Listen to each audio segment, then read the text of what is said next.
Bonsoir, j'espère que tu vas bien. Je m'appelle Michel.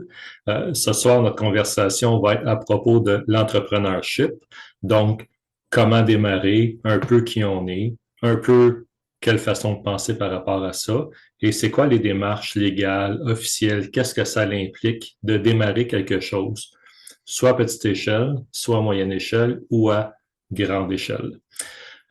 Si vous avez écouté, regardé ma dernière ou mon avant-dernière conversation sur le langage constructif, j'aimerais apporter ça un petit peu avant de rentrer dans le vif du sujet, parce que beaucoup de choses dépendent, partent en fait des pensées, de notre conversation interne, même si dans le milieu des affaires, on n'en parle pas toujours. Souvent, le succès de nos projets va souvent partir de là. Et à un moment donné, j'ai mentionné un peu de parler en positif, donc d'utiliser des phrases ou des termes positifs, d'éviter les phrases ou les termes négatifs, les pas, les ne pas, plutôt de dire ça marchera pas, ben ça va fonctionner, plutôt de dire j'ai pas les réponses, bien je vais trouver les réponses. On peut dire des mots, des phrases négatives, j'en dis moi-même, tout le monde en dit. L'idée, c'est surtout d'être conscient de ce qu'on dit ou de ce qu'on ne dit pas et rectifier le tir selon le cas. À un moment donné, on peut dire des mots, des phrases, puis je sais pas si j'aurais dû dire autre chose. On dirait qu'on ne sent pas, qu'on ne le file pas. Et notre système nous parle, même si on ne comprend pas d'où ça vient, pourquoi, l'intuition de notre système nous parle. Donc, utiliser des mots, des phrases positives autant que possible, surtout dans le milieu des affaires, parce que nos revenus souvent vont dépendre de nos efforts directement. Donc, si notre langage interne ou même physique n'est pas adapté, ça se peut que la paye ne rentre pas comme prévu non plus. OK? Euh, Éviter les il faudrait, les je devrais, les je peux pas, les c'est pas correct, les c'est correct, puis tout ça. Écoutez, on se renferme tellement dans ces principes-là et on s'empêche d'être et de vivre, en fait, d'être libre. Et souvent, on finit avec des regrets. Souvent, moi-même, je me suis empêché de faire ou de vivre des choses, des belles choses même, à cause de certains principes qui sont corrects à la base, mais que dans ce contexte-là, j'aurais dû les laisser de côté et vivre le moment présent. Et quand on le fait pas, souvent, ça finit en regret. Il y a d'autres fois, bien, c'était vraiment bien que j'écoute les principes et que je m'en tienne aux principes. Chacun pour soi, on le découvre, mais toujours bien faire attention à ces boîtes-là. C'est correct, c'est pas correct, je devrais pas. On se renferme dans des boîtes nous-mêmes et on s'empêche d'aller de l'avant, de s'épanouir et de réaliser des choses même, souvent par rapport à ça. Euh, J'entends souvent des gens parler ah ça me tue, ah ça me rend malade, ah ça. Bien, en général, c'est ça qui arrive. OK? Ça peut être drôle à dire. Peut-être que tu vas dire ah Michel, t'exagères, là, tu vas un peu loin. Oui, je vais un peu loin. Parce que oui, ça arrive. Moi, excusez-moi, je connais des gens qui disent des phrases très négatives. C'est le temps, c'est le mois de novembre qui arrive, c'est le mois d'octobre, le mois de novembre, je vais tomber malade. Tout le monde a le rhume, tout le monde est malade. Écoutez, moi, à l'école, là, où je travaille, là, tout le monde est malade. OK? Bon, moi, je suis pas, je ne vais pas me vanter, mais je suis pas malade. Mais tout le monde alentour sont malades, ça se promène avec des masques, ça fait plein d'affaires. Ils sont tous malades, OK? Oui, ça arrive, je tombe malade moi aussi, mais je veux dire, attention aux pensées, OK? Quelqu'un dans ma famille qui se conditionne, cette personne-là se conditionne elle-même, je vais parler au neutre, cette personne-là se conditionne elle-même à tomber malade. Et effectivement, c'est un peu comme les règles. Cette personne-là tombe malade à partir de telle date. C'est presque drôle et ben, c'est pas drôle, mais j'ai dit à cette personne-là, t'es pas tanné de tomber malade, ça te tente pas de changer ton mind un petit peu, ton minding, puis de dire non, là, je tomberai pas malade. Peut-être que si tu te dis je tomberai pas malade ou telle chose, ton cerveau va changer quelque chose, ton corps va demander un autre genre d'alimentation ou d'autres choses, puis peut-être que pour une fois dans ta vie, tu tomberas pas malade, mais c'était trop demandé à cette personne-là. Euh, Laissez aussi la vie des fois décider. OK? Il y a toutes sortes de messages qui passent sur Facebook souvent. Je sais que je suis un peu off là, par rapport à l'entrepreneuriat, mais vous allez voir que ça va prendre son sens. OK? J'aime ça apporter les différents aspects, les deux, trois aspects différents. Et il y a toutes sortes de citations qui passent, de lâcher prise, de laisser la vie décider. Puis je suis pas contre ces choses. Et oui, il y a bien des cas que j'ai dû laisser la vie décider. Et d'autres cas, j'ai dû décider, prendre le taureau par les cornes. Et oui, ça a donné les résultats escomptés. D'autres fois, ben, je me suis planté solide. Mais ça prend une balance entre les deux. Faut vraiment balancer les choses. Et des fois, oui, c'est vraiment le temps de lâcher prise. Puis, gars, lâche, là. Puis il y a d'autres fois, c'est comme non, non, tu lâches pas. Tu tiens ton bout jusqu'à temps que tu ailles le bout. OK? Des fois, l'intuition nous parle. L'intuition va dire quelque chose, puis c'est comme ben non, ça n'a pas de sens, ça n'a pas rapport. Mais on dirait que l'intuition le sait d'avance. On ne sait pas, nous, pourquoi, d'où ça vient nécessairement, mais on dirait que l'intuition sait quelque chose qu'on ne sait pas. Puis si on l'écoute, ben, on fait des choses des fois qui n'ont pas rapport ou qui sont bizarres, qui peuvent sembler bizarres aux yeux des autres, mais dans le temps, ça s'avère avoir été vraiment la bonne chose à faire. Ça, je pourrais vous en parler longtemps. OK? Euh, on a toujours le choix pour compléter de se trouver des excuses ou de trouver des raisons, tout simplement. Donc, quand on s'analyse soi-même, quelles sont mes excuses? Quelles sont mes excuses de faire ou de ne pas faire telle chose? Et quelles sont mes raisons de faire ou de ne pas faire mes choses? Je parle souvent des choses positives, mais moi-même, je vis des choses, il y a des choses que j'arrive bien, puis il y a des choses que je viens pas à bout encore parce que je suis pas rendu là, parce qu'il manque des éléments, parce que plein de raisons. Des fois, ben, je me trouve des excuses, j'ai des super bonnes excuses. Puis d'autres fois, ben, je me trouve des raisons. Euh, Dans la dernière ou avant-dernière conversation, j'ai mis un petit vidéo qui mentionne des choses. J'ai mis ma voix dedans pour expliquer un petit peu. Puis, à un moment donné, dans ces images-là, il y a quelqu'un qui pêche, puis qui est juste pas sur le bon bord. Tu sais, il a sa canne à pêche, il est sur le pont. Les poissons sont tous là, ils sont juste pas sur le bon bord. Puis à un moment donné dans la vie, que ce soit en affaires, dans la vie personnelle, dans différentes choses, des fois, il faut juste se revirer de bord, puis dire, ah ben finalement, je ne regardais pas du bon côté ou de la bonne façon. Des fois, tout est là. Des fois, c'est notre regard, et notre regard, des fois, vient de certains principes appris, que ce soit l'éducation, que ce soit la religion, que ce soit l'éducation, différentes choses. Des fois, à un moment donné, il faut laisser certains principes de côté, il faut sortir de certaines boîtes, souvent qu'on s'impose à nous-mêmes, puis de dire, OK, je vais changer l'optique, l'objectif, je vais changer un petit peu mon regard sur les choses. Et, ah, c'est drôle, là, tout d'un coup, ça se passe, ça arrive. Euh, pour certaines personnes, ça peut être très difficile de changer le langage interne, bien entendu. C'est un exercice, c'est un entraînement, ça demande une certaine discipline à faire. Je regarde souvent ma feuille juste pour ne pas oublier certains détails. Ce que je pourrais vous dire, ce que je fais moi-même, généralement, je fais moi-même ce que je demande aux autres. Je dis bien généralement, dans la majorité des cas, pas toujours, mais assez souvent, le plus possible, j'aime ça donner l'exemple quand c'est possible. C'est d'écrire les choses, c'est d'écrire les bonnes phrases, c'est d'écrire les choses. Et ce que j'ai remarqué, moi personnellement, quand parfois je deviens très down ou que je suis vraiment au bout de moi-même, qu'il n'y a pas de moyen, pas d'autre solution, qu'il n'y a pas une intervention divine ou autre qui intervient, ça se passera pas, ça arrivera pas parce que moi, je suis vraiment au bout de moi-même, de mes capacités, de mes possibilités. Bien, des fois, c'est juste d'écrire les choses, d'écrire ce qu'on veut vraiment, ce qu'on aime vraiment, même si c'est un rêve, même si c'est loufoque. Tu sais, ceux qui me connaissent, vous savez, je suis un grand rêveur.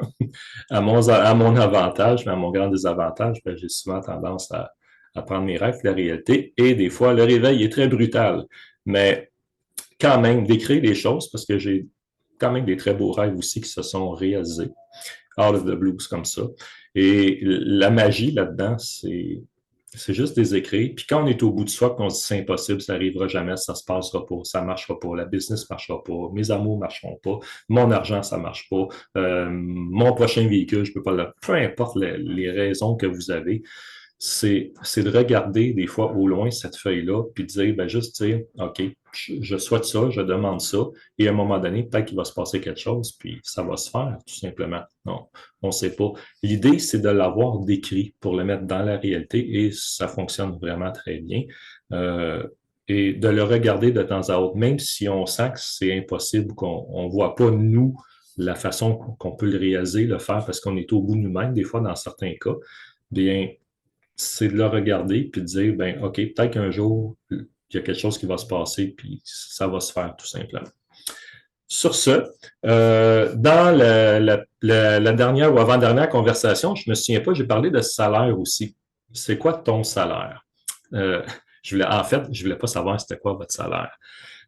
C'est une question très délicate. En fait, si vous voulez tester la patience et le caractère de quelqu'un, demandez-y c'est quoi son salaire. Ça peut être bien le fun, les réponses. Des fois, c'est moins le fun, mais euh, moi, je suis un peu le genre de personne qui aime provoquer. Je suis moins pire que quand j'étais adolescent, mais des fois, j'aime encore provoquer un peu et je pose des questions très indiscrètes à des personnes et c'est peut-être pas toujours fin de faire ça, mais ça me permet d'avoir des réponses, ça me permet de gager, en bon québécois, la personne à qui j'ai affaire.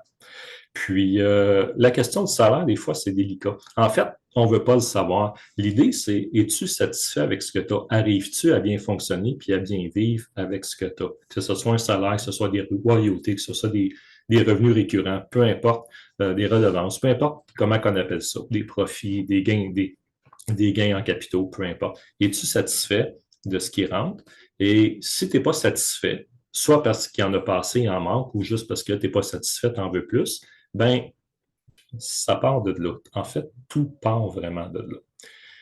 Dans d'autres peut-être vidéos, je pourrais vous raconter plus des expériences personnelles de mes 20 ans en business. Je suis toujours en business autrement maintenant, mais j'ai quand même un travail qui paye l'hypothèque, on va dire ça comme ça.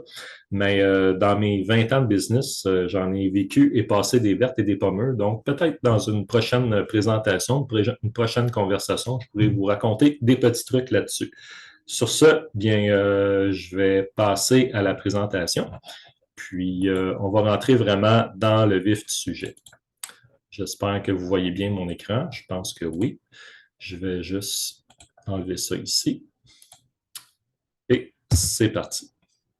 Donc, introduction à l'entrepreneuriat. Bien entendu, pour joindre toujours l'utile à l'agréable, un bon petit verre de Porto. Donc, à ta santé. Non, je ne suis pas alcoolique et non, ça ne m'intéresse pas. Mais c'est toujours agréable de prendre un petit verre. Je vais parler quand même des relations. J'aime beaucoup parler des relations pour toutes sortes de raisons. Tout part des relations. Notre relation à soi-même, à la vie, à la business, à l'amour, peu importe. Tout part de là. Et notre façon d'être en relation va beaucoup déterminer notre avenir, nos choix, nos vies, notre business, notre travail, le choix de beaucoup, beaucoup de choses. Et vous allez le voir à travers cette présentation-là. Donc, Introduction à l'entrepreneuriat, c'est une conférence que j'ai donnée souvent à des étudiants à l'école et un peu à l'extérieur. C'est une conférence qui normalement va durer 6 heures. Inquiétez-vous pas, je ne vous tiendrai pas 6 heures à l'écran. Je le fais même pas avec mes étudiants. Normalement, je vous dis un petit secret comme ça pour pas que le directeur le sache, mais on est censé enseigner 3 heures de temps. Je ne fais jamais ça quand c'est à distance, bien entendu. Donc, on enseigne un petit peu, puis on les laisse travailler ensuite pour pas trop les écœurer, comme on dit. Okay? Donc, allez vous faire du café parce que ça va être long. Non, sérieusement, j'ai retravaillé cette présentation-là pour que ce soit adapté pour à peu près 1 heure, plus ou moins. En fait, le but de présenter ça, c'est juste de donner les grandes lignes du démarrage en affaires pour quelqu'un qui aurait une idée, que ce soit petit, moyen ou gros, pour donner une idée, pour donner le goût. Et à un moment donné, bien, peut-être que là, je donnerai vraiment les balises. Quelqu'un qui veut vraiment démarrer, on pourra aller plus loin dans les détails. Okay? Et bien entendu, comme vous le savez, je sais que je dis souvent bien entendu, ça va être dans les détails ensuite quand la vidéo va être terminée dans YouTube. Les liens vont être là, vous allez pouvoir télécharger le PDF et je vais mettre aussi des liens web par rapport à différentes choses que je ne parlerai pas directement, mais qui sont incidents à ça, qui peuvent avoir une incidence à l'entrepreneuriat et aux revenus aussi que vous allez avoir avec ça selon le cas. Donc, introduction, principe de base. J'ai mis plusieurs liens web, bien entendu, ici. Vous allez pouvoir, si ça vous intéresse, les sélectionner. Puis, vous allez pouvoir aller voir ce qu'il y en est. Donc, je ne les expliquerai pas. Je vais juste donner les grandes lignes pour pas que ce soit trop long. Pour débuter, OK? Être entrepreneur ou entrepreneure, c'est, OK? Généralement, tu dois être une personne autonome, structurée et leader. OK? J'ai mis une petite présentation, un petit 2 minutes vite sur c'est quoi un leader, c'est quoi un boss. Je vais revenir là-dessus à un moment donné dans une autre conversation. OK? Mais toi, si à un moment donné, tu lances quelque chose, tu crées une nouvelle réalité dans la vie qui n'existait pas et que des gens se greffent à ta réalité et accomplissent la nouvelle réalité que tu viens de créer en fait dans la vie, est-ce que tu vas être un bon ou une bonne leader ou un bon ou une bonne boss? OK? Et on peut être jusqu'à un certain point les deux en même temps. As-tu des compétences, OK, dans un domaine quelconque? Parce que si tu te lances en affaires, il faut quand même que tu aies certaines compétences. Je connais une dame, elle a, je sais pas, 70, 72, 75 ans, je me souviens plus. Très gentille. Elle a fait des couvre-lits, elle fait des linges à vaisselle, elle a même un métier à tisser, comme dans l'ancien temps, pour faire plein d'affaires. Elle est vraiment surprenante, cette dame-là, et c'est drôle à dire, mais elle fait beaucoup d'argent. Elle habite au Québec. Je ne donnerai pas l'endroit, mais elle habite au Québec et elle est impliquée dans son village, si on veut, puis elle vend ses choses, puis elle fait beaucoup d'argent juste en créant des édredons, des têtes d'oreiller, des pantoufles, du linge, plein de choses avec ses métiers. OK? Donc, ça peut être une idée aussi simple que ça. Tu peux être employé, entrepreneur en même temps. On a la chance en Amérique du Nord, au Québec, mais en Amérique du Nord, excusez-moi, puis au Québec, de pouvoir faire les deux, d'avoir une job, puis d'avoir une ou des entreprises en même temps, petite ou grande. C'est fort possible. Si jamais tu es sur l'assurance emploi ou l'assurance chômage, comme on disait à l'époque, il y a le programme STA, donc le soutien au travail autonome. Ce que ça veut dire en gros, c'est que tu peux être sur l'assurance emploi, recevoir tes prestations à tous les 2 semaines ou mois, je me souviens plus. Ça fait très longtemps que je n'ai pas été sur l'assurance emploi. Mais tu peux lancer ta business, faire des profits et garder tes profits en même temps. Okay? C'est ça que ça veut dire. Tu as le meilleur des deux mondes. En fait, c'est ça que ça veut dire. Si tu veux démarrer quelque chose, tu n'es pas obligé de t'enregistrer. Mais tu peux quand même t'enregistrer ou t'incorporer au registraire des entreprises pour les montants qui sont mentionnés là. Je vous parlerai des détails un petit peu plus tard si jamais certains d'entre vous démarrent ou veulent démarrer quelque chose. Si tu démarres quelque chose, c'est bien d'aller te trouver un nom d'entreprise ou un nom quelconque qui se dit bien, aussi bien en anglais qu'en français, tout dépendant de la clientèle que tu vas peut-être avoir, et d'aller te chercher un nom de domaine. Dans ces présentations-là, je ne rentrerai pas dans l'aspect technique ou technologie des choses, même si ça a été mon domaine pendant 20 ans. C'est pas ça mon but. Il y a plein d'informations sur Internet. Vous pouvez toujours me poser des questions. À un moment donné, je vais peut-être rentrer plus dans le technique, mais c'est pas mon objectif pour l'instant. OK? Mais vous êtes bienvenus de poser des questions. Si vous voulez, je pourrais quand même vous diriger là-dedans. Donc, un nom de domaine qui reflète votre nom d'entreprise, .ca, .com, peu importe. Juste pour que ce soit cohérent et conséquent avec vos cartes d'affaires, avec vos dépliants, avec vos présentations. Et si vous avez une clientèle aussi anglophone, ben si ça se dit aussi bien en anglais qu'en français, c'est toujours mieux, c'est toujours plus simple. OK? Attention, tes finances dépendent maintenant de ton travail. Donc, quand on a une bonne job, qu'on soit travaillant, fainéant, la paye, elle rentre quand même. Mais quand on est entrepreneur, la paye, elle rentre quand on travaille. Oui, on peut développer quelque chose de gros, monter un système qui va travailler pour nous, puis que même si tu sors de ça, ça va un peu comme Jean Coutu, un McDo, une franchise, bon, peu importe, de certaines personnalités, bien, ça va rouler quand même parce que tu as développé un système. OK? Mais quand même, ta paye dépend quand même du travail, surtout pour les gens qui sont travailleurs, travailleuses autonomes. La paye, elle dépend beaucoup des efforts qu'on fait directement.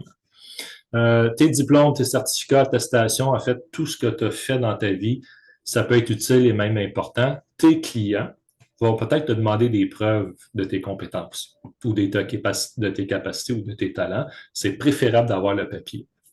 Bon, ça pourrait être une grosse discussion. Le diplôme, c'est ci, c'est ça. Puis bon, on rentrera pas dans cette conversation-là.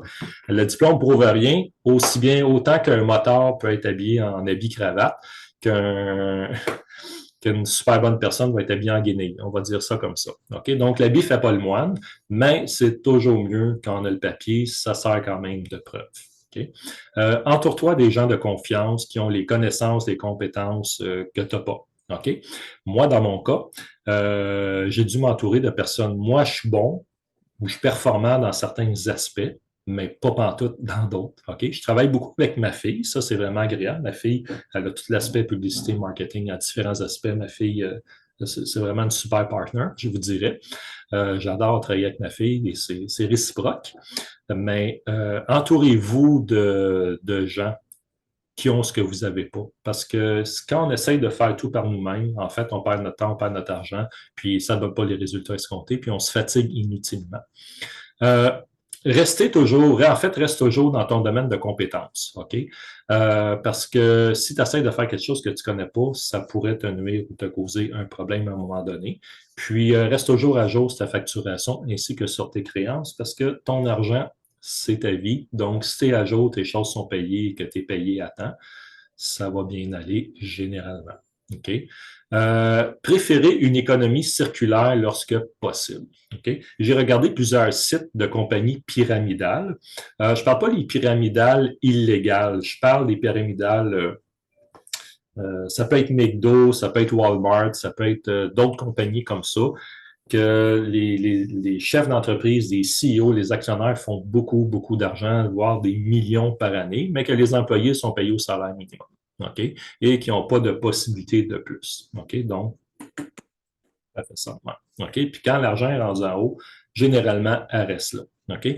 Quand je parle d'économie circulaire, en fait, comme je dis à mes étudiants, à ceux qui ont participé à mes conférences, bien, quand tu es rendu là, ça peut être vraiment le fun d'avoir un système légal arrangé avec le gouvernement du Québec, avec des REER collectifs. Ça peut être n'importe quoi, ça peut être beaucoup de choses, que c'est les profits qui sont engrangés là, redescendent en bas et sont redistribués également jusqu'à un certain point aux employés pour leur montrer la reconnaissance et pour les encourager. Parce que si ta compagnie a marche, oui, c'est grâce à toi en partie, mais c'est grâce à ceux qui travaillent avec toi ou pour toi. Là-dessus, il y a un film qui s'appelle Menteur, un film québécois. Je ne parle pas du film américain Menteur, Menteur avec Jim Carrey, qui est très bon aussi, mais le film québécois avec Louis-José Wood qui s'appelle Menteur, qui est excellent aussi d'ailleurs, si jamais vous ne l'avez pas vu. À un moment donné, vers la fin, il y a cet aspect-là qui est présenté. Si tu penses faire moins de 29 999 beaux dollars, tu n'as pas besoin de numéro de taxe, tu n'as pas besoin de te casser la tête, tu n'as même pas besoin de t'enregistrer. Tu peux y aller juste comme ça. OK? Je vais donner les petits détails un peu plus tard.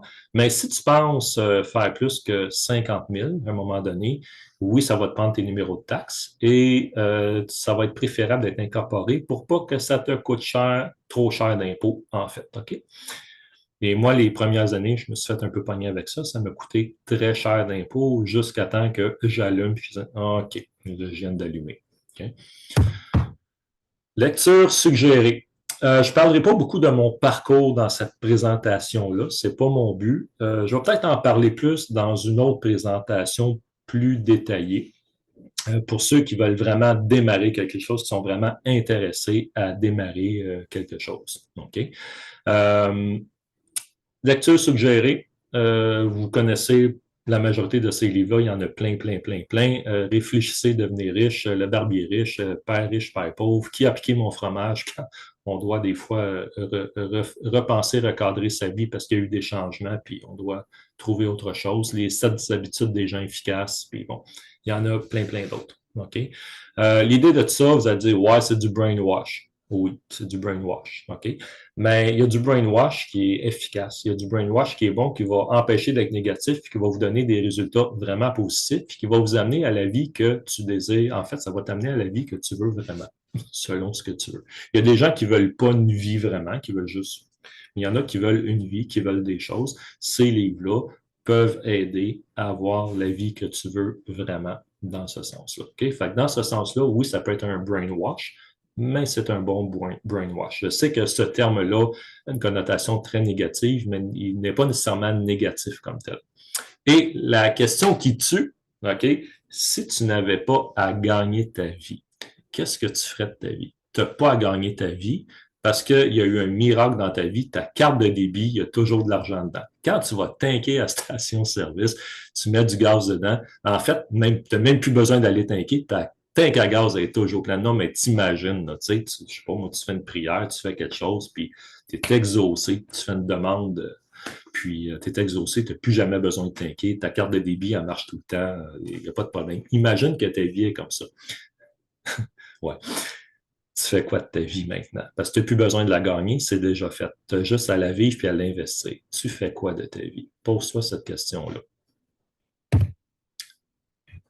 Ça ne fait pas partie de la présentation originale, mais dans le cas actuel, je l'ai rajouté.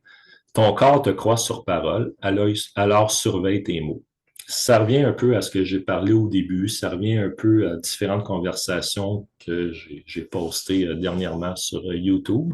OK? Il y a un adage en anglais qui dit garbage in, en fait, garbage in, garbage out. La cochonnerie que tu rentres dans ta tête ou dans ta bouche, ben c'est ça qui va ressortir à un moment donné. C'est ça que ça veut dire.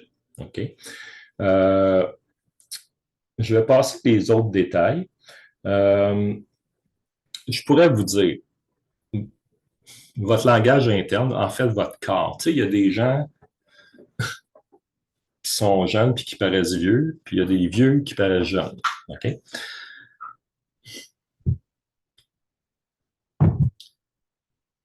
Ton corps va prendre la forme de ton esprit ou de ton âme. Appelle ça comme tu veux. Je ne veux pas rentrer dans ces affaires-là, mais ton corps va prendre cette forme-là jusqu'à un certain point, selon ce que tu penses, selon ce que tu es.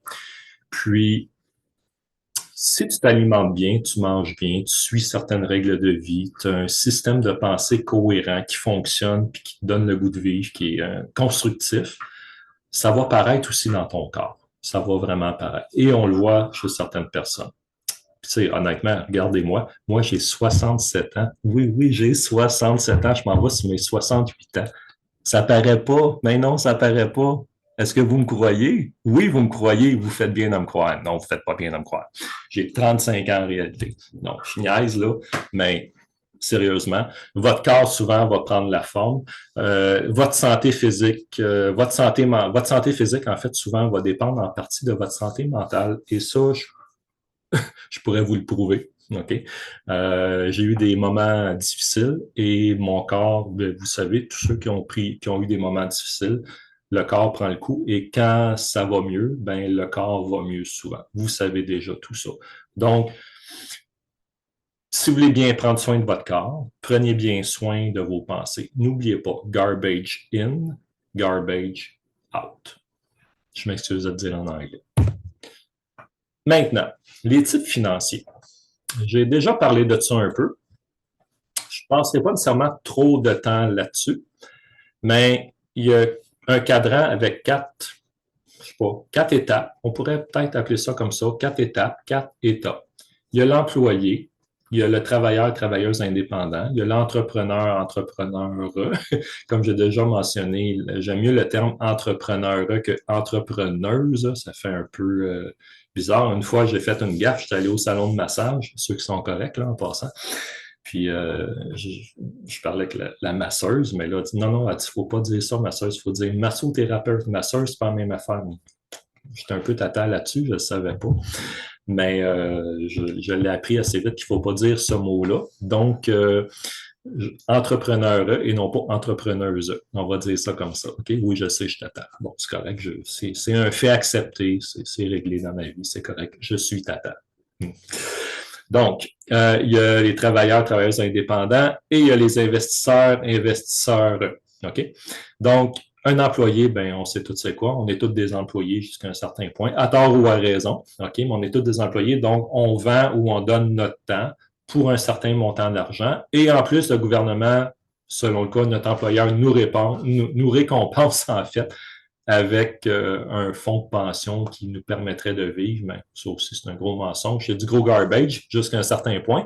On en reparlera à un moment donné. Il y a des façons d'arranger ça autrement parce que si vous comptez sur le gouvernement pour votre retraite, bien, vous allez passer votre été sur vos journées sur le balcon à regarder les oiseaux passer, généralement. C'est ce qui va arriver. Okay? La retraite, ça se travaille, ça se prépare. OK? Les travailleurs indépendants, c'est comme ça que j'ai commencé. Petite rétrospective sur ma vie, très, très rapide. Je me suis marié en 1997. Je venais de terminer mes cours d'informatique à Técart qui venaient de me coûter 20 quelques mille dollars. Mais à cette époque-là, j'ai bien investi mon argent. Donc, j'ai fait l'argent avec le prêt que le gouvernement m'a octroyé à l'époque. Donc, j'ai pu rembourser avec garder un certain bénéfice.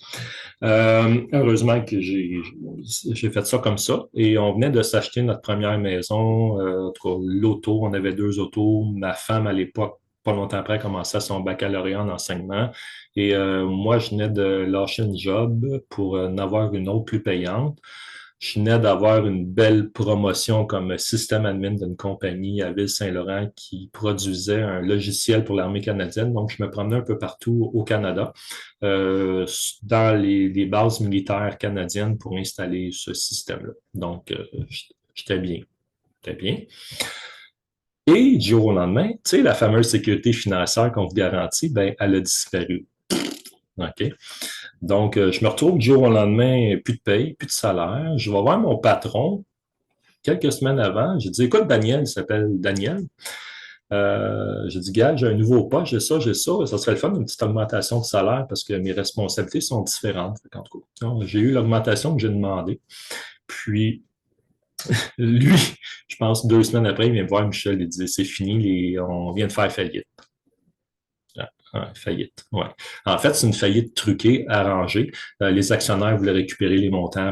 Il a fait les choses avec un peu comme ce qui se passe aujourd'hui avec différents personnages que je nommerai pas. Donc, la compagnie a fait faillite. Les actionnaires ont repris leur argent, les profits. Et moi, ça a pris 2 ans avant que j'aie ma dernière paye. Mais là, moi, je viens d'acheter une maison, j'ai 2 chars, j'étais à l'extérieur de la ville, pas loin de Terrebonne, etc., etc. Faut que je vive. Donc,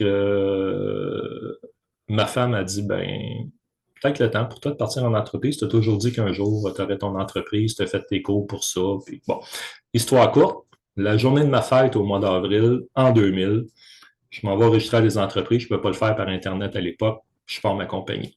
Donc, quand j'ai parti ma compagnie, cette journée-là, j'étais un travailleur indépendant. Je me suis créé mon propre emploi. Moi, il fallait que l'argent rentre aussi, j'ai pas le choix. On voulait avoir les enfants.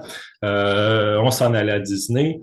La Caisse populaire a été bien gentille. C'est eux on avait notre hypothèque pour notre première maison. Fait qu'ils ont été bien gentils, bien conciliants, si on veut. Donc, j'ai parti ma compagnie et à cause de ça, on a pu se renflouer puis refonctionner normalement jusqu'à temps que je fasse assez d'argent avec la compagnie pour compenser pour le travail que j'avais et tout ça. Donc, histoire que je raconterai peut-être plus en détail dans une autre présentation. Il y a aussi l'entrepreneur. Donc, avec le temps, bien, on passe souvent de indépendant à entrepreneur. L'indépendant ou l'indépendante crée son travail et souvent, ça va être suffisant pour sa vie, pour la famille. L'indépendant ne veut pas nécessairement aller plus loin, il ne veut pas faire des millions par année, il veut juste bien vivre, mais gérer son travail, pas avoir un boss, arranger ses affaires comme il veut ou comme elle veut. Un entrepreneur, c'est une coche de plus. OK? Donc, à un moment donné, j'ai dû passer à l'autre stade avec l'incorporation de dire, ben là, je crée un système avec des gens qui vont travailler avec moi ou pour moi, puis un système que même si moi, je me retire de ce système-là, ça va continuer à fonctionner quand même, puis j'ai peut-être même de l'argent que je vais recevoir de ça, de tout ça. Okay? Donc, un entrepreneur, généralement, va créer une réalité. Quand on est employé, on s'adapte à une réalité, à la réalité de l'employeur. Okay? Si vous allez dans certaines conférences, on va dire tu réalises le rêve de ton employeur quand tu es un employé. Bon, tout ça. C'est vrai et c'est pas vrai jusqu'à un certain point.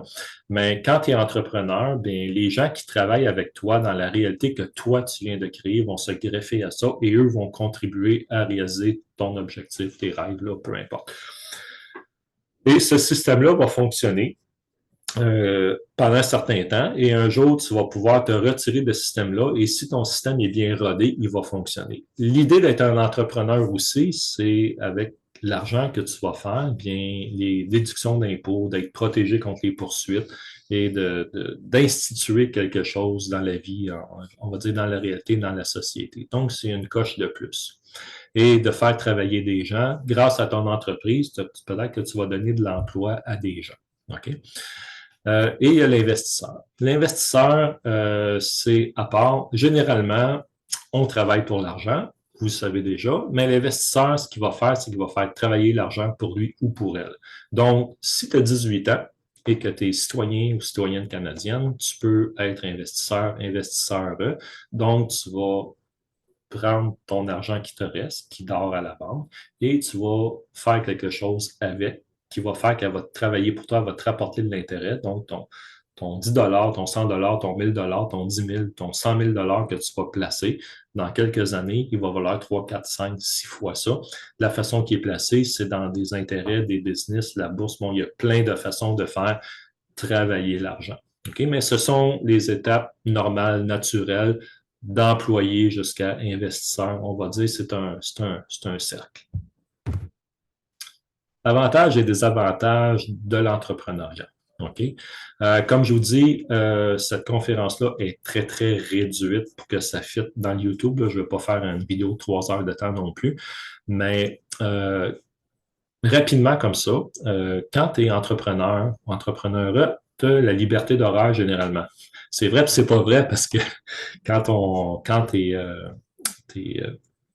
clients te demandent d'être là à telle heure parce qu'il y a telle raison, il faut que tu sois là à l'heure. Okay? Fait que c'est vrai, puis c'est pas vrai. Tu n'as pas de plafond financier. Effectivement, tu veux faire 3, 4, 500 000, 1 million, tu peux le faire, OK?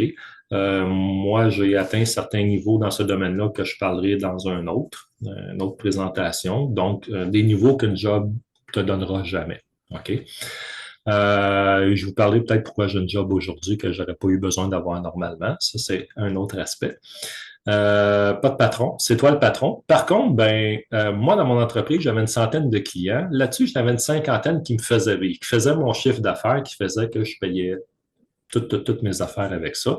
Donc, je me retrouvais, on va dire, avec, je sais pas, une cinquantaine de petits boss. Il y en a qui c'était vraiment des boss à bécosse. Il y en a qui c'était des boss. Il y en a qui c'était des leaders. Et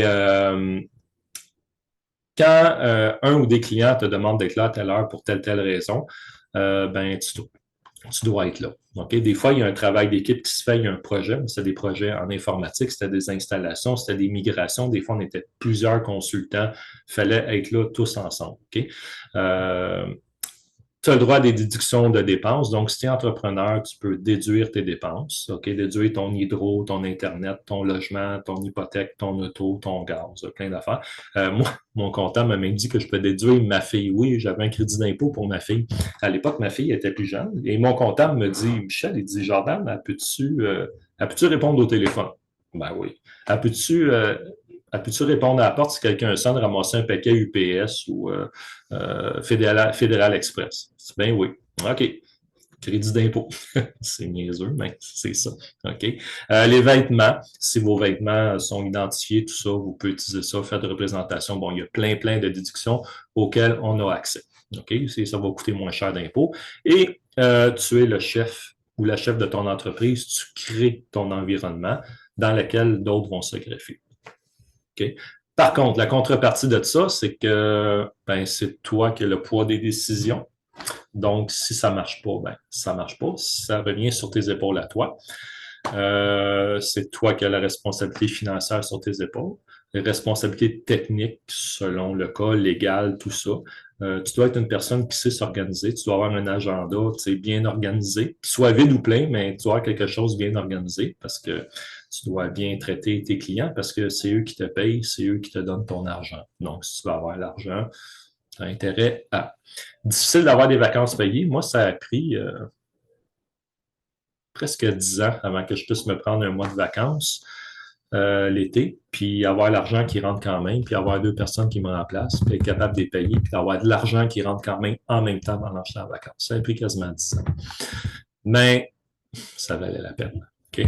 Donc, toutes ces choses-là. Et au niveau de la responsabilité, à un moment donné, j'ai envoyé un confrère faire un travail informatique à un endroit.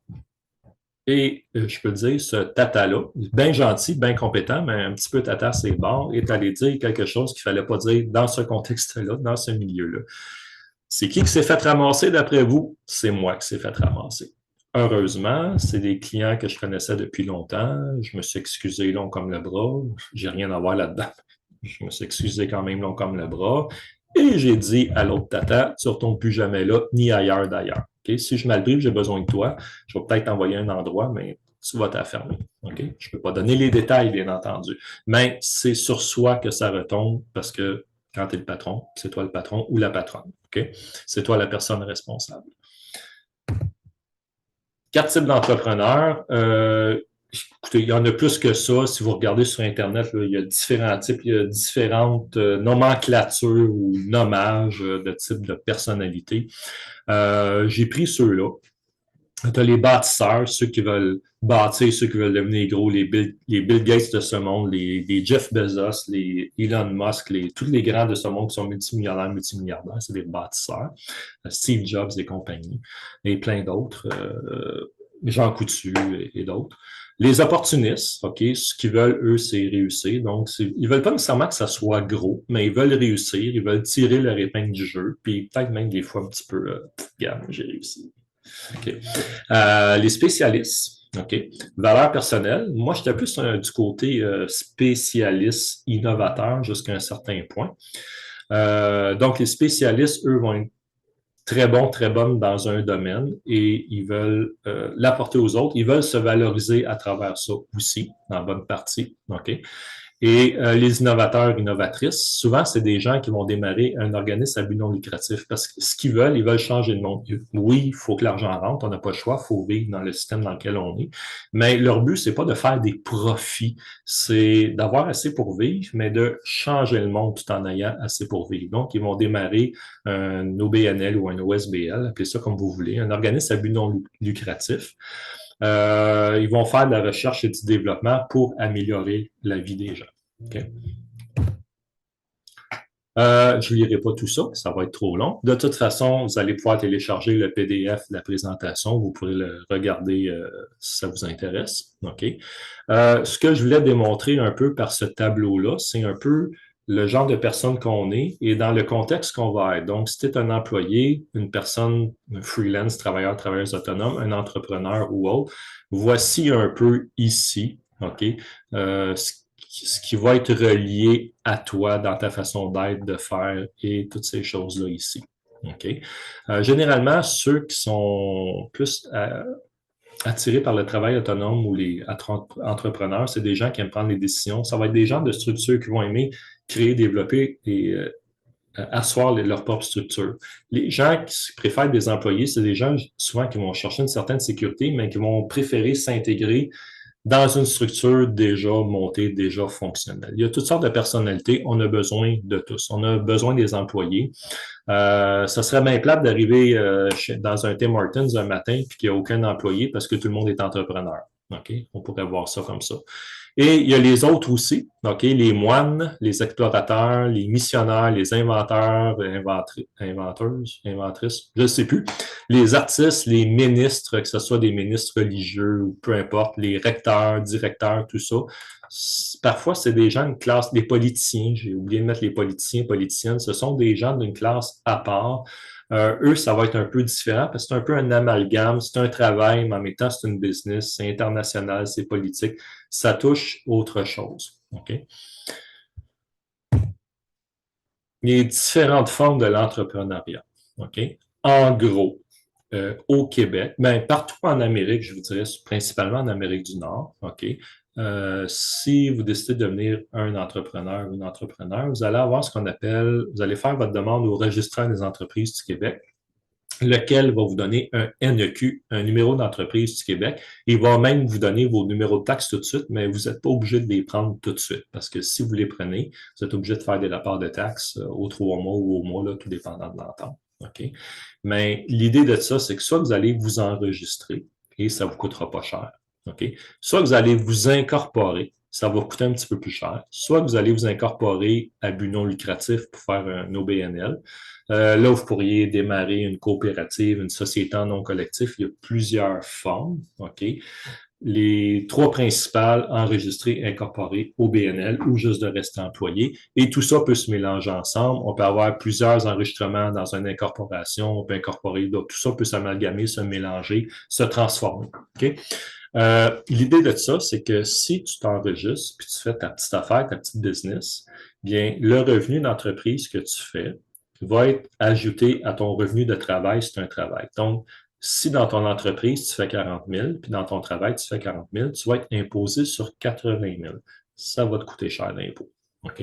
Le gouvernement peut te taxer légalement parlant, jusqu'à 59 juste avant le 60 le taux usuraire. Tu sais, les Shylock, les méchants qui vont te casser la gueule, je m'excuse de dire comme ça, ou te péter les jambes parce que tu ne rembourses pas à temps. Ça, c'est 60 c'est ce qu'on appelle le taux usuraire. OK? Donc, le gouvernement peut aller jusqu'à les émetteurs de cartes de crédit pourraient légalement aller jusqu'à 59 Mais si tu fais 80 000 par année comme ça peut te coûter assez cher d'impôt. OK? Ça peut te coûter 30 d'impôt facile, même un petit peu plus. OK?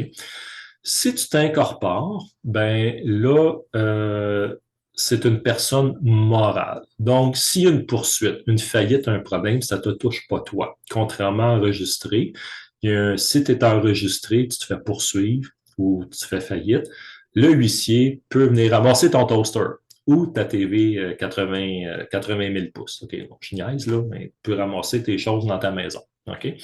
C'est incorporé, non, ça touche seulement l'entreprise. Tu vas être imposé un maximum de 25 ça ira pas plus haut que ça normalement, et tu vas avoir droit à toutes sortes de déductions et de réductions de crédit d'impôt que tu n'as pas normalement. OK? Donc, ça peut être bien. Sauf que si tu t'incorpores, ça coûte plus cher, c'est plus de gestion, c'est plus de travail, c'est plus de frais. Par contre, tu vas aller vraiment plus loin et tu vas faire vraiment beaucoup plus d'argent. Tu peux même aller à la bourse. OK? Donc, ça dépend de ton projet. Tu veux-tu faire juste une petite affaire, l'essayer? Tu veux-tu vraiment lancer quelque chose? As-tu des gens qui veulent ou qui peuvent travailler avec toi? Est-ce que tu es tout seul? Tu veux juste faire ta petite affaire à toi, tout seul, tranquille, créer ton travail, dire, moi, je veux faire ça par année puis t'en tenir à ça. Mais en fait, c'est ton choix. OK? Les types d'entreprises, je viens d'en parler un petit peu, j'ai donné les grandes lignes tantôt. J'ai mis un lien ici. Je vais prendre un autre petit verre, une gorgée, ça va peut-être m'aider. Donc, une entreprise enregistrée individuelle, okay, un seul rapport d'impôt, personne physique.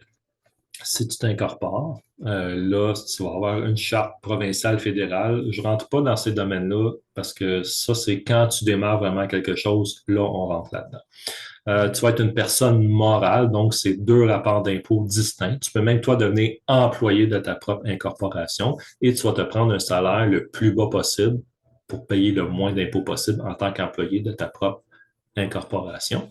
Là, c'est deux rapports d'impôt distincts. Tu peux démarrer un organisme à but non lucratif qui ne paye pas d'impôts et qui va avoir le remboursement des taxes jusqu'à 50 des taxes.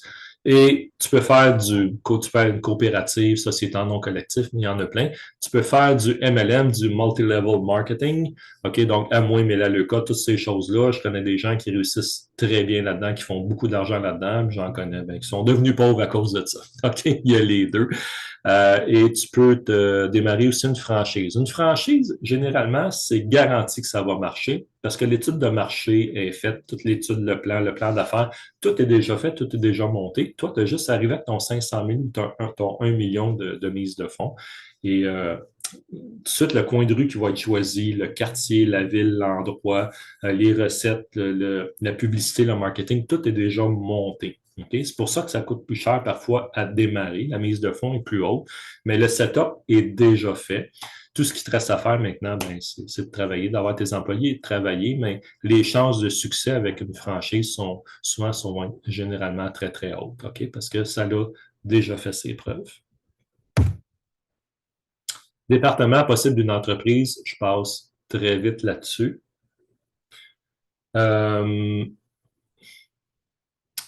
Si tu démarres quelque chose qui va devenir moyen ou gros, ce sont des départements qui sont listés là auxquels tu vas devoir avoir à l'interne. OK? Euh, je passe très vite là-dessus, mais c'est des départements que tu vas devoir avoir, que ta compagnie fonctionne bien. Recherche et développement, publicité, salle de conférence, département de comptabilité, comportement légal, département de qualification, d'embauche, ressources humaines, tout ça. OK? C'est sûr que si tu es une petite entreprise, que tu sois incorporé ou enregistré, tu n'as pas besoin de tout ça. Ton département, c'est ta compagnie, mais plus ça grossit, là, tu dois sectionner, sélectionner, puis identifier les différents départements. Administration, gestion. Euh, Moi, j'étais chanceux quand j'ai démarré mon entreprise. J'avais déjà la maison, j'avais déjà le sous-sol, j'avais pas besoin d'équipement. Moi, mon entreprise en informatique, c'est une entreprise de service. Et je suis fier de dire qu'aujourd'hui, mon coéquipier qui me l'a racheté en 2000, fin 2015, début 2016, il est rendu déjà à 400, qui approche les 500 000 d'affaires. Et c'est le défi que j'avais dit. Je vous dirai pas le chiffre d'affaires que je faisais. Je peux en parler d'un autre. Mais je dis, part du chiffre d'affaires que je fais actuellement, puis montre-moi ça jusqu'à 400, 450, 500 000, et il est en train de l'atteindre. Donc, je suis très fier de lui. Euh, Ça te prend un plan d'affaires. Si tu as besoin d'argent, ça te prend un plan d'affaires. Moi, j'étais chanceux, j'avais pas besoin, j'ai pu démarrer, j'étais chanceux, j'ai commencé à avoir des clients tout de suite, ça a roulé tout de suite. Mon service à la clientèle a toujours été excellent, donc ça l'a beaucoup aidé, malgré les aspects techniques. Il faut être bon ou bonne dans notre travail, mais le service à la clientèle fait une grosse différence. Par contre, je ne traitais pas les clients comme des rois. OK? Oui, dans certains cas, mais le client n'est pas toujours roi, parce que ça, c'est un piège. Euh, mais ceux qui ont besoin d'argent pour démarrer parce qu'ils ont besoin d'une place d'affaires, besoin de payer des employés, besoin d'une masse salariale ou d'équipement ou d'immobilisation, tout ça, ben ça prend un plan d'affaires. Le plan d'affaires, c'est un CV d'entreprise que la banque ou l'institution financière va utiliser pour te prêter au moins 80 du montant que tu as besoin. Donc, en clair, tu as besoin de 100 000 pour démarrer. L'institution financière va te demander de fournir 20 000 de ta poche. Un peu comme quand tu achètes une maison, il faut que tu mettes 20 ou 5 le plus dépendant des arrangements. La banque va te fournir le reste. Donc, tu dois fournir 20 et l'institution prêteuse va te fournir le 80 qui te manque, donc va te fournir le 80 000. Okay? C'est plus compliqué que ça, mais en simple, c'est ça. OK? Ça va te prendre un compte commercial. OK? Donc, ça te prend ton compte de banque standard, la maison, les affaires, là, si c'est une famille, tout ça. Mais ça va te prendre un compte commercial. Donc, quand les gens vont faire un chèque ou vont virer au nom de ton entreprise, ça ne peut pas aller dans ton compte personnel. Ça va dans le compte commercial et les frais des comptes commerciaux sont beaucoup plus hauts. Tu as même des frais pour les dépôts que tu fais. Ouais, c'est chiant. Mais même quand tu déposes de l'argent, tu as des frais. Oui, c'est comme ça. Puis ça te prend un compte de taxes, donc un compte d'épargne de taxes, si tu as les taxes, dans lequel tu vas mettre 20 pas 15 mais tu vas mettre 20 dedans pour te faire un petit coussin en cas d'une urgence. Donc, je m'explique simplement. Tu factures un client 100 pour ton service, ton produit, peu importe. Et là, en fait, si tu charges les taxes, tu vas facturer 115 $. Le 15 de taxes ne t'appartient pas, c'est pour le gouvernement. Fait, oui, tu travailles avec le gouvernement jusqu'à un certain point. Mais au lieu de prendre ce 15 $-là puis de le laisser dans le compte commercial, de déposer le 115 $ dans le compte commercial, ce que tu fais, parce que tu pourrais le dépenser sans t'en rendre compte et ça va vite, ben tu prends normalement le 15 tu le mets dans un autre compte pour t'assurer que quand c'est le temps de payer les taxes au gouvernement, des fois, tu as un remboursement, des fois, il faut que tu les payes, l'argent est là. Moi, ce que je te dis, prends 20 à la place. Fait que tu as un petit 5 de plus qui te sert de coussin s'il y a une urgence. Et oui, dans ma réalité à moi, à l'époque, il y a des fois que j'ai dû aller piger dans le compte de taxes pour payer quelque chose. Okay? Ma compagnie n'a jamais été endettée, jamais fait faillite. C'était l'aspect personnel qui est venu empiéter et qui a, on va dire, endommagé des choses. On va dire ça comme ça. Mais si tu prends 20 tu prends 20 au lieu de 15, tu le mets là, mais quand c'est le temps de payer les taxes, l'argent est là. Puis en plus, une fois que tu as payé tes taxes au gouvernement, ben, il te reste un petit coussin. Okay? Ça, c'est génial, ça fonctionne bien. OK? Compte à recevoir, compte à payer, paye tes affaires à temps, fais-toi payer à temps. Les systèmes fonctionnent au mois. Okay? Tes créanciers, ton hydro, ton Internet, tes affaires, ton loyer, ton hypothèque, c'est tout au mois. Donc, essaye de te faire payer à tous les mois, autant que possible, que ce soit conséquent, récurrent. Okay? Tu as accès à toutes sortes de dépenses déductibles. Donc, j'ai mis des liens ici là, qui expliquent un peu tout ce à quoi tu peux avoir des crédits d'impôt ou avoir une exemption d'impôt, bon, peu importe. Là. C'est bien parce que si tu fais 100, 200, 300 000 par année, ben, avec les déductions, au lieu de payer l'impôt là-dessus, ben, tu vas payer l'impôt sur un montant beaucoup plus petit. Surtout si tu es incorporé, ça va être encore plus limité. Puis avec toutes les déductions que tu as, ce qui explique un peu pourquoi les grandes compagnies qui font des millions de chiffres d'affaires souvent ne payent presque pas d'impôt. Okay? En partie, légalement parlant. Okay? Braquette d'imposition, en fait, je ne rentrerai pas là-dedans, mais est-ce que tu connais la différence entre l'évasion fiscale et l'évitement fiscal? Donc, l'évasion fiscale, tu n'as pas le droit. OK, c'est un mensonge. En fait, c'est de compter des menteries au gouvernement, de dire j'ai fait tant puis c'est pas vrai, ou de cacher des chiffres, ou de ne pas dire la vérité. Tandis que l'évitement fiscal, c'est d'optimiser ton rapport d'impôt, aller chercher toutes les dépenses, les crédits d'impôt auxquels tu as droit, de mettre les vrais chiffres pour aller avoir un retrait d'impôt maximum que tu vas pouvoir réinvestir autrement. Ça fait qu'au lieu de donner plein d'argent au gouvernement comme ça, ben, t'en donnes un peu moins, puis toi, la différence que ça te fait pour toi, ben, tu peux faire d'autres choses avec. Je vous recommande, en fait, je te recommande d'avoir un comptable fiscaliste. C'est préférable parce que le comptable fiscaliste va connaître aussi tous les lois de l'impôt et les petits passages que tu peux prendre en toute légalité pour aller chercher des déductions supplémentaires. Okay? Avec certains placements aussi. Donc, charité, donc planifier les fondations. Moi, ce que je faisais avec la clientèle, les OBNL, je leur disais, ben, si tu me prends une banque d'heures de temps d'heures, donc, souvent, c'était des contrats de plusieurs milliers de dollars, de plusieurs centaines d'heures, selon le cas. Bien, je leur disais, ben, moi, je vais te redonner 5 en dons de charité avant les taxes. Fait qu'on va dire une facture de 10 000 OK, plus les taxes. Bon. Fait que là, moi, je recevais le chèque, je le déposais.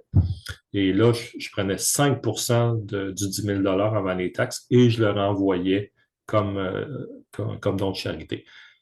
Moi, c'était ma façon de dire merci parce que c'est grâce à toi, si mon entreprise roule, elle marche, si je peux manger, vivre, payer mes loyers, mon hypothèque, tout payer mes affaires. C'était ma façon de remercier puis de dire j'encourage ton organisation parce que c'est vrai que ton organisation fait une différence dans la société. Je peux pas nommer les noms, mais j'ai fait de l'informatique dans des organisations et j'ai vu et j'ai connu bien des choses de la société à travers ça. Okay? Donc, c'est des organismes qui, heureusement, sont là parce qu'ils font vraiment une différence pour certains types de personnes aussi ou certains types de circonstances. Les dons planifiés, ça, c'est plus quand tu veux dire, ben, chaque année, je veux donner tant ou à ma mort, je vais donner tant à telle organisation, tel hôpital, telle institution, okay? Ou les fondations. Les acomptes provisionnels, c'est de l'impôt que tu payes d'avance. Quand ta compagnie devient rentable, le gouvernement va te dire, ben, au lieu que, je sais pas moi, ça te coûte 10 000 d'impôts pour l'année, ben, au lieu que tu sois obligé d'envoyer un chèque de 10 000 d'impôts, le gouvernement va t'envoyer les acomptes provisionnels. Fait que tu peux faire 4 paiements dans ton année qui va payer ton 10 000 d'impôts pour éviter d'être pris à la gorge, puis d'avoir des retards, puis de payer des intérêts ou des frais supplémentaires. C'est à ça que ça sert. Les déductions à la source, donc il y a entre 15 et 20 du salaire qui vont aller pour l'assurance-emploi, la RQ, les régimes de pension, tout ça. Okay? Moi, dans mon cas, je n'avais pas d'employé, justement, je ne voulais pas m'embarquer dans ces affaires-là. Ça, j'aurais engagé quelqu'un pour s'en occuper. Moi, j'ai engagé des freelances, donc des travailleurs autonomes, et eux m'envoyaient leurs factures aux 2 semaines ou au mois, selon l'entente, puis moi, je leur faisais un virement, je leur faisais un chèque. Tout simplement, je les payais comme ça. C'est comme ça qu'on s'entendait. Ça fonctionnait très, très bien comme ça. Code de crédit, si tu as besoin d'emprunter de l'argent pour démarrer, c'est sûr que l'institution, normalement la BDC, qui font seulement des prêts pour les entreprises, va aller vérifier ta cote de crédit avant pour voir si tu es solvable ou connaître ton historique de crédit. tu peux avoir des subventions et tu as tout l'aspect aussi des placements. Quand tu es en affaires, c'est très important aussi, autant au niveau personnel de faire certains placements, mais au niveau affaires aussi d'avoir des placements pour l'entreprise, pour tes employés ou pour les gens qui travaillent avec toi, que ce soit des freelances ou autres, là, peu importe leur statut légal, on va dire, au niveau de ton entreprise. Okay? Je ne rentre pas dans ces détails-là. J'ai mis les liens. Si ça t'intéresse de les lire, tu les lis tout simplement. Si tu as des questions, tu sais quoi faire. Les assurances, aspect très, très important. Okay? Donc là, je vais dire un mot qui est pas beau, crosseur. Okay? Oui, c'est un mot qui est pas beau, mais souvent, les compagnies d'assurance passent pour ça. Et oui, ça l'est jusqu'à un certain point. En fait, comme j'ai déjà mentionné, si le système était fait en conséquence que chacun peut ramasser assez d'argent pour s'assurer soi-même, ça serait parfait. Mais ce n'est pas le cas, ce n'est pas comme ça. Donc, on doit contacter une assurance en cas qu'il arrive quelque chose et payer une mensualité. Bon. Je te dirais, bien, c'est sûr que si tu habites seul, tu es tout seul, tu es dans tes logement, puis tu personne qui dépend de toi, tu n'as peut-être pas besoin d'assurance plus qu'il faut. OK? Mais par contre, si tu as une famille, des enfants, conjoint, conjointe, hypothèque ou tu as certains biens matériels, c'est préférable que tu aies une assurance vie parce que si tu disparais du jour au lendemain, tu ne veux pas laisser l'autre dans le trouble ou tes enfants dans le trouble. Donc, avoir quand même un revenu qui va rentrer ou un chèque qui va rentrer pendant un certain temps, le temps de te replacer pendant un an ou deux, puis repartir, qu'ils puissent continuer leur vie dans ce sens-là. OK? J'ai mis un lien ici pour au niveau de l'Autorité des marchés financiers qui explique un peu les différents types d'assurance, pourquoi tout ça. Vous pourrez le lire si vous avez des questions. Vous savez quoi faire. Assurance collective.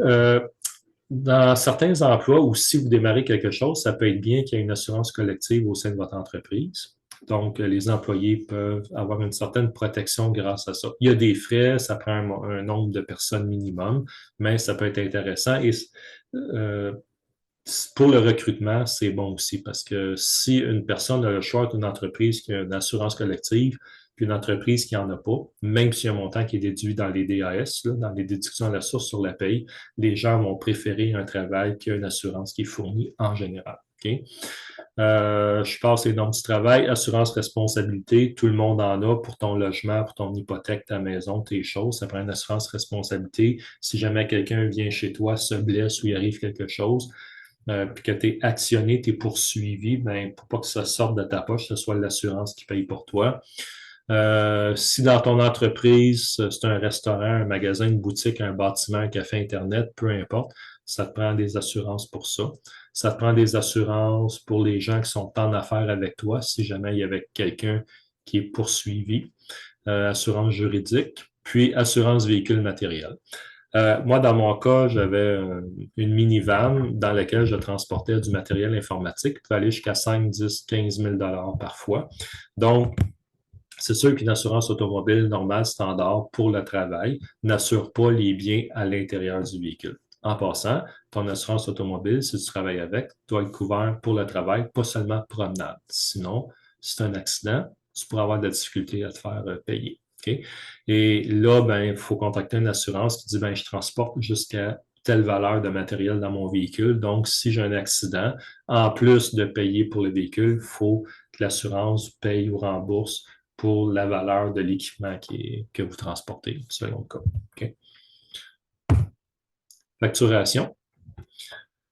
Fais respecter ton tarif. Ça, c'est un aspect qui a été difficile pour moi au début à cause de mon éducation et à cause de certaines croyances que j'ai gobées à mon gros désavantage, malheureusement. Et j'ai même encore de la colère face à ça, mais bon, ça va, ça se place.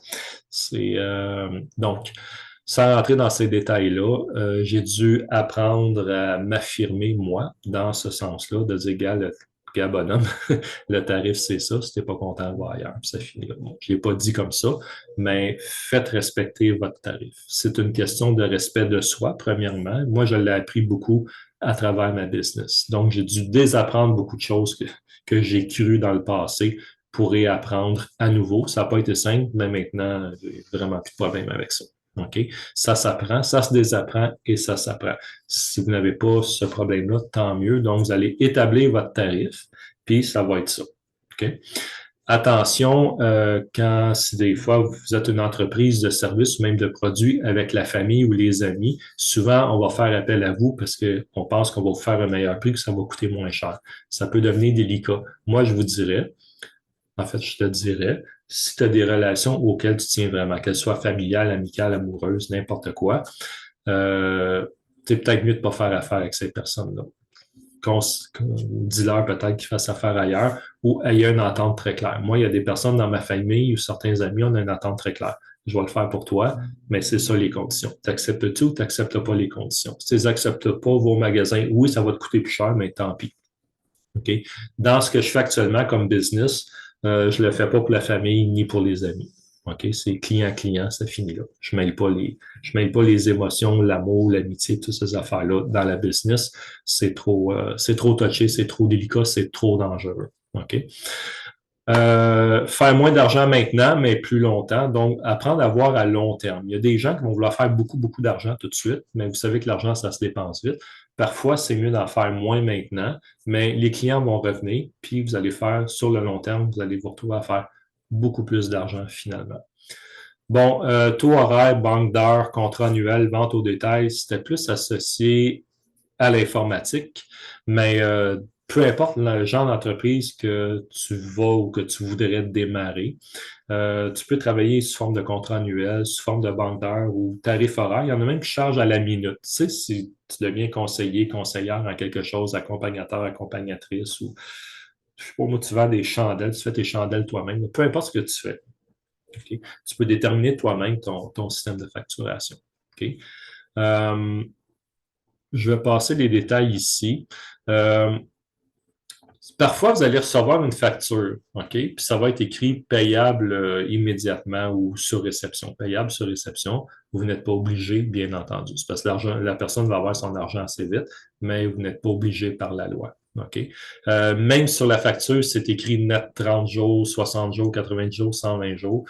Vous n'êtes pas obligé de payer dans le délai. Par contre, ce qui va arriver, c'est que ça se peut que la personne, le fournisseur, le magasin, ou peu importe, l'entrepreneur, vous fasse payer des intérêts. Okay? Moi, j'ai dû faire ça avec un client particulier. J'ai dû lui dire, Monsieur Untel, c'est une compagnie de produits chimiques à l'extérieur de la ville, puis il payait jamais à temps. Il payait tout le temps, mais jamais à temps. Ça devenait fatigant. Puis il y a des fois, à un moment donné, j'attendais pas après mon temps, mais à un moment donné, au début, là, les 5 premières années, les chèques, là, on les attend. Okay? On les attend, puis on les dévore quasiment. Okay? Je dis, ben, monsieur, là, moi, je vais vous charger de l'intérêt. J'ai commencé à y charger de l'intérêt. Finalement, ben, il s'est mis à payer à temps, comme par magie. Il y a des agences de recouvrement. Si quelqu'un ne peut pas, ne veut pas vous payer, il y a toujours possibilité de passer par ces agences-là. C'est eux qui vont appeler et qui vont faire les démarches pour que vous soyez payé. Okay? S'il y a des poursuites, moi, j'ai dû poursuivre 2 clients. J'ai dû aller en cours avec des clients. Heureusement, je me suis fait rembourser. Mais même à ça, même si le juge, avec le marteau, dit tu dois payer lui, le client peut toujours faire faillite, peut toujours décider qu'il ne paye pas, puis là, ben, tu t'embarques d'un recours, puis ça finit plus, puis ça te coûte plus cher finalement. Fait que même si on va dire en anglais when the hammer falls, quand le juge tape avec son marteau, même si la personne ne paye pas, ça se peut qu'il n'y ait pas de recours non plus nécessairement. Okay. Et j'ai mis le lien, on règle ça si jamais vous avez un problème avec quelqu'un ou quelqu'un a un problème avec vous, parce que ça se peut que ce soit vous qui soyez poursuivi ou ça se peut que ce soit vous qui poursuivez quelqu'un. Publicité, visibilité. Si tu veux te faire connaître, il y a toujours les chambres des commerces. Si ton nom d'entreprise est bien, comme je dis que ça dit aussi bien en anglais, en français, peut-être même en espagnol selon le cas, que tu as un beau logo, tu as des belles cartes d'affaires, tu as un bon branding, c'est toujours une belle publicité, que tu n'es pas gêné de donner ta carte d'affaires, okay? Que tu n'es vraiment pas gêné de ça. Si tu es gêné de donner ta carte d'affaires, arrête, change-la. Tu n'es pas supposé être gêné de te présenter ou de donner ta carte d'affaires. Change ça, ça ne marchera pas. Okay? Les rencontres d'affaires, moi, j'ai eu des bons clients, des beaux clients en allant dans des déjeuners ou des dîners ou des soupers d'hommes et de femmes d'affaires. Fait des belles rencontres aussi, pas amoureuses. Je sais, c'est ça que tu pensais, hein? Donc, c'est pas ça. Ouais, oui, ça aurait pu, honnêtement, mais bon. Mais non, des belles rencontres d'affaires, OK? Les ordres professionnels, les commanditaires aussi, tu peux te trouver un ou des commanditaires qui vont promouvoir ton service ou ton produit en échange que toi, tu promouvois leur bannière. Ça peut être une belle entente, ça peut être le fun. OK? Les sondages, les prospectus, les promotions, le 411, les médias sociaux, Facebook, LinkedIn, tout ça. TV, journaux, radio, si tu veux vraiment, radio, TV, si tu as assez d'argent pour ça ou tu veux le faire pour ça. Mais ça, il faut que ça soit vraiment bien ciblé parce que sinon, c'est vraiment de l'argent acheté par les fenêtres, comme on dit. Okay? Médias sociaux, j'ai mis Facebook, mais c'est une façon, mais c'est pas l'idéal. C'est mieux avec LinkedIn, c'est plus professionnel. Facebook, pour faire un comparatif, Facebook, c'est plus le Journal de Montréal, puis LinkedIn, c'est plus la presse ou la Gazette. OK? On va dire ça comme ça. OK? Donc, Facebook, ça peut être bien, mais c'est peut-être pas le meilleur dans ce sens-là. Formation. Je l'ai laissé là, même si là, je ne m'adresse pas nécessairement à des étudiants. OK? Mais ce que je veux dire, c'est que peu importe tes acquis dans la vie, puis tes acquis que tu as sur papier, tes diplômes, tes reconnaissances, si tu viens d'un autre pays, puis que tu fais faire tes reconnaissances, il y a beaucoup de pays, les gens sont ingénieurs, mais quand ils arrivent ici, ils sont plus ingénieurs. OK? Donc, tu refais faire tes reconnaissances, c'est important. Parce que c'est ça qui prouve que tu as la capacité, le talent, la compétence de faire ta business ou le travail pour lequel tu fais. OK? Donc, toutes les accréditations que tu as, tes expériences directes ou connexes. Moi, je dis souvent, tu as été moniteur d'un camp de jeunes. Ben écoute, si tu as été moniteur d'un camp de jeunes, puis ça a bien été ou que tu as fait ça plusieurs années, pour un employeur, ça peut vouloir dire, OK, ben cette personne-là peut être chef de groupe ou pourrait devenir un patron ou une patronne à un moment donné. OK? Ça peut en dire long. Fait que tout ce que vous avez vécu dans votre vie, ce n'est pas à rejeter. Et je parle ici d'avoir un CV générique. En fait, un CV qui peut avoir 5, 10, 15, 20 pages. Vous ne l'enverrez pas celui-là, mais toute votre vie est mentionnée dans ce CV-là. Et quand vous envoyez votre CV, que ce soit pour un travail, démarrer quelque chose ou pour inclure dans votre plan d'affaires pour avoir du financement ou juste pour bien démarrer votre entreprise, ben ça peut être le fun de prendre des aspects de ce CV-là en 2, 3 pages maximum, puis de le mettre ça de l'avant, OK, pour donner le goût à un banquier, à un client, à un employeur d'avoir le goût de te passer en entrevue puis de travailler avec toi. OK? Divers. Il y a pas mal d'affaires là-dedans. Je passe très vite. Comportement professionnel. Très important d'être professionnel. Moi, ce qui a fait le succès de mon entreprise, oui, j'étais bon dans mon domaine, pas bien le choix, mais c'est beaucoup de service à clientèle. OK? C'est beaucoup ça qui a fait la différence. OK? J'étais moins bon que d'autres, mais les clients passaient par moi, par le service à clientèle. OK? Il y a des contrats que je ne pouvais pas faire. J'étais obligé de les donner en sous-contractance parce que c'était des choses que je ne connaissais pas, mais on passait par moi quand même. OK, pour différentes choses. Le service à la clientèle, vous allez gagner la confiance de vos gens. Les gens, c'est toujours toi qui achètes. C'est vous qui achetez. C'est pas nécessairement votre produit, votre service. Les gens t'achètent toi premièrement et ensuite achètent de toi ton service ou ton produit généralement. Donc, parler écrit, OK, avoir un bon bilinguisme. C'est sûr que si votre clientèle anglais-français, c'est mieux d'être bilingue, c'est préférable. OK. L'étiquette, beaucoup de gens ne savent pas c'est quoi de l'étiquette. En fait, l'étiquette, c'est de communiquer avec les médias sociaux, courriel ou autre, texto ou autre. Et exemple très rapide, tu reçois un texto, tu reçois un courriel, c'est écrit en gras, en rouge, en grosses lettres, viens me voir. OK, la personne est fâchée, elle veut me voir, puis elle veut me parler dans le casque. Tu reçois le même courriel, le même texto ou le même message, peu importe, et c'est écrit dans des belles petites lettres toutes cute, avec une belle petite couleur ou juste noir, là, puis tout bien défini. Viens me voir, s'il te plaît. Ah, OK, la personne veut me voir. C'est peut-être pour une promotion, peut-être pour une date, peut-être pour juste prendre un verre, peut-être pour la fête de Noël, peut-être pour. Ça peut être n'importe quoi. Je niaise un peu, là, bien entendu, mais la connotation ne sera vraiment pas la même entre un gros message en noir foncé ou en rouge foncé, puis en belle petite lettre. OK? C'est ça l'étiquette. Attitude mentale. OK? Donc, autant que possible, avoir une bonne attitude mentale. On peut pas toujours. Je veux dire, moi, le premier, des fois, je me lève le matin, puis je veux juste pas me lever, je veux juste me recoucher, puis me réveiller 3 jours plus tard. J'ai des temps comme ça dans ma vie que je veux rien savoir de la vie, je suis juste écœuré de tout. Puis il y a d'autres fois que ça va, mais à un moment donné, ben, on se lève, puis je regarde mes feuilles, je regarde mes choses, puis je me dis, OK, non, c'est bon. Il y a moi, puis il y a la vie. C'est comme un jeu de cartes, hein? Tu as tes cartes dans tes mains, sur lesquelles tu as le contrôle de la responsabilité, mais tu as les cartes du jeu sur lesquelles tu n'as pas la responsabilité, tu n'as pas le contrôle. Puis des fois, ben, tu as un bon jeu dans tes mains, mais les cartes, ça ne marche pas. Et d'autres fois, tu n'as pas un bon jeu dans tes mains, mais il y a quelqu'un qui va mettre une carte, le jeu va changer, puis tes cartes vont devenir bonnes. Je pense que vous comprenez ce que je veux dire. Okay? Donc, des fois, même quand ça ne va pas, à un moment donné, le soleil finit toujours par se lever. Okay? Service à la clientèle personnalisé, prenez soin de vos gens, prenez soin de vos clients. Il y en a qu'il faut traiter en roi, il y en a ne les traitez pas en roi, ça serait un manque de respect face à vous-même. Puis le client, il a besoin de le savoir s'il est un roi ou s'il n'est pas. Puis s'il n'est pas, dis que c'est pas un roi. OK? Ça se dit, il y a une façon de le dire, mais il y en a qui ont besoin de le savoir qui ne sont pas des rois. OK? Miser sur le capital humain et sur le partage des profits. Donc, si tu démarres quelque chose, tout dépendant de l'envergure de ce que tu vas démarrer, mais sur le capital humain, parce que c'est ça qui fait que ça marche.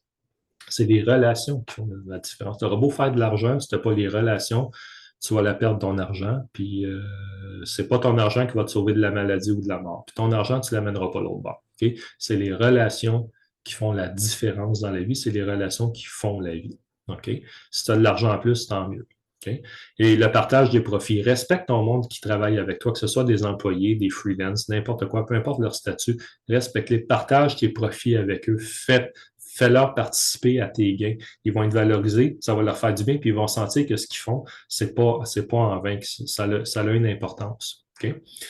Démarrer à plusieurs. Si tu démarres en affaires avec la famille, des amis, aie un bon avocat, un bon notaire, puis un bon comptable, puis aller dans le détail. OK? Vraiment dans le détail. OK? Ça peut être aussi niaiseux que, je vous dis, là, c'est vraiment niaiseux, c'est qui change le papier de toilette. Personne ne veut le faire.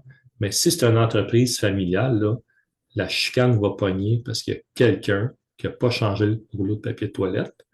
Puis, tout le monde, c'est personne. Hein? Tout le monde le fait, personne ne le fait. Vous connaissez la game.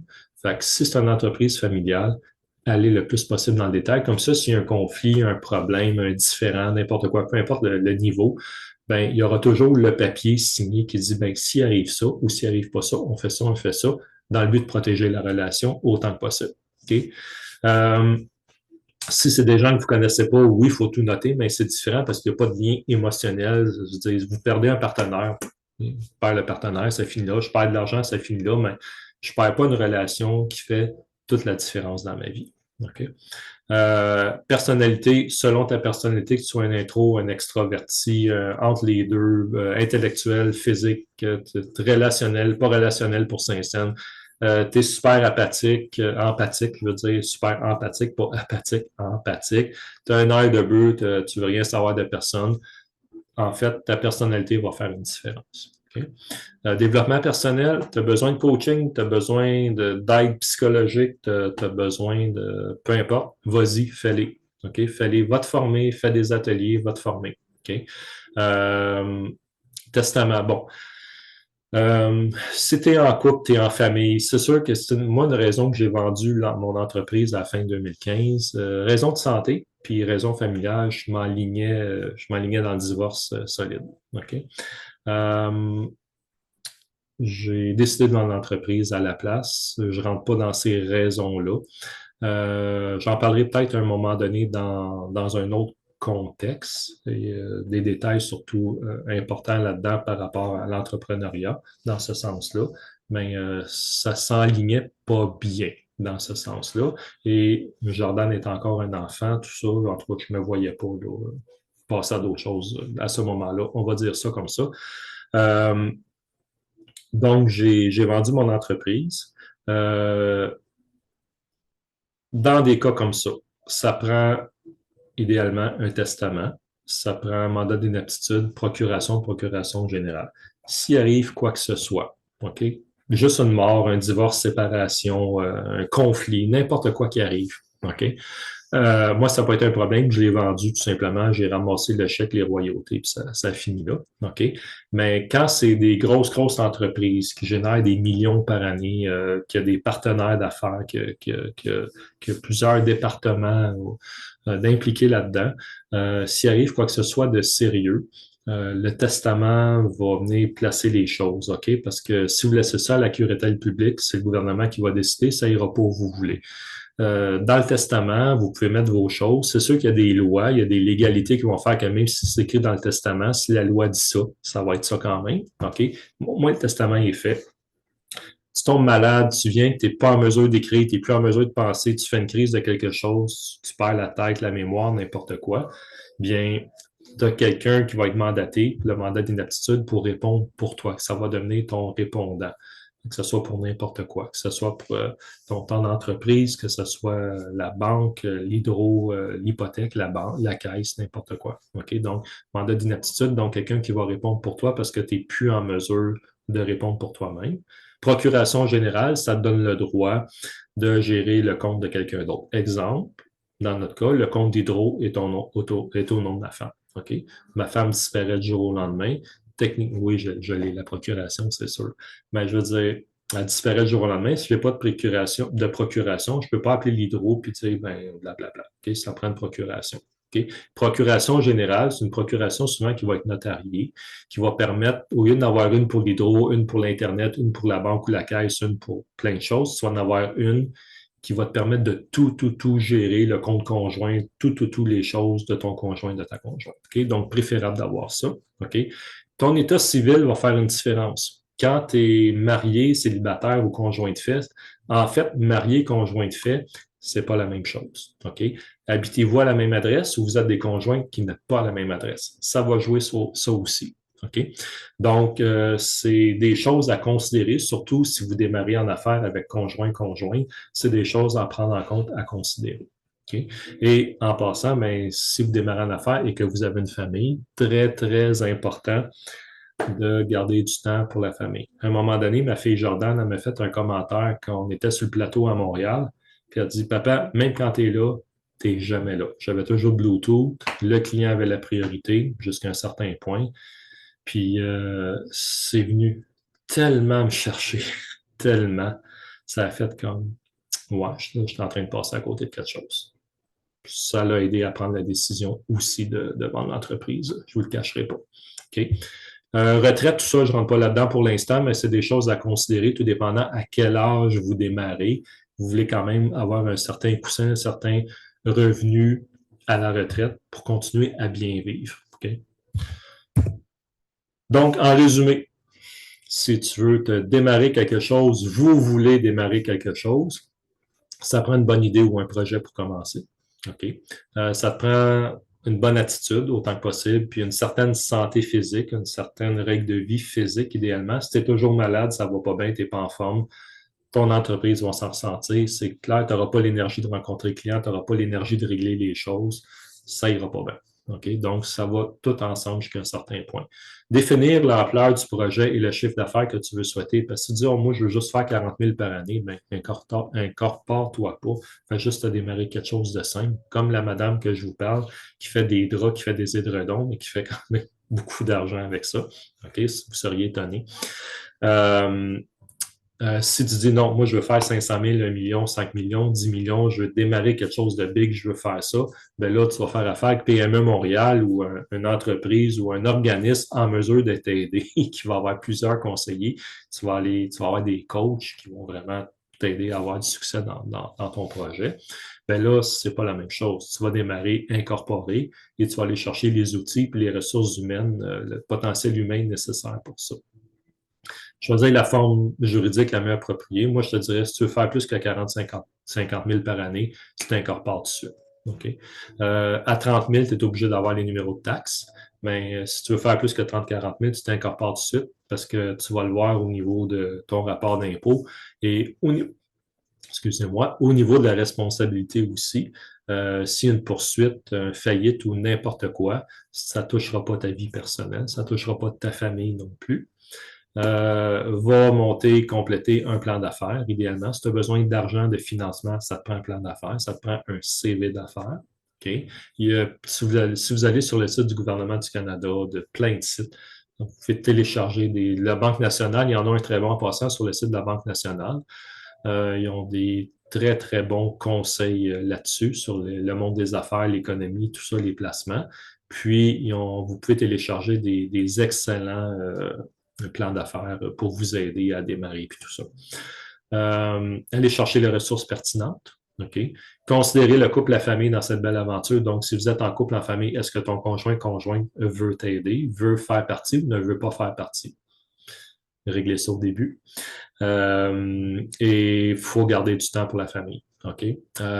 Moi, je suis un genre de gars qui aime travailler. Moi, le travail, ça ne m'a jamais fatigué. Puis moi, si j'ai besoin de compulser dans quelque chose, c'est pas dans de la drogue, c'est pas dans de l'alcool, c'est pas dans du sexe, c'est pas dans plein d'autres affaires. C'est dans le travail que je vais compulser ou dans certaines activités à, à sensations fortes. J'aime les sensations fortes. Je vais compulser là-dedans. OK? Mais je ne compulserai pas dans des choses négatives. Fait que quand moi, je vais compulser, généralement, ça va donner un résultat positif en général. OK? Mais dans certains cas, il y a d'autres personnes qui ont des compulsions, puis le résultat va être plutôt négatif. OK? Donc, c'est important de considérer ça dans votre famille, de ne pas laisser votre famille de côté. Si vous tenez à votre famille, si vous y tenez pas, c'est une autre affaire, mais si vous y tenez, OK? Euh, S'équiper, s'approprier les technologies adéquates. Bien, tout dépendant de votre domaine d'expertise, on peut plus se passer de l'informatique aujourd'hui, tout passe par ça. Donc, ça vous prend quelque chose en conséquence. Ayez un bon conseiller, une bonne conseillère pour bien vous conseiller là-dedans. OK? Bien entendu, pour être capable de bien gérer votre business et ayez un logiciel de comptabilité. Parce que si vous faites votre comptabilité sur Word, sur Excel, c'est correct. Mais si à un moment donné, le gouvernement vient fouiller dans vos affaires, il ne vous prendra pas au sérieux. Et on peut toujours falsifier ou modifier les données, tandis que dans un logiciel comptable, peu importe lequel vous allez choisir, tu ne peux pas vraiment le faire. Il y a toujours des trucs, mais tu ne peux pas le faire.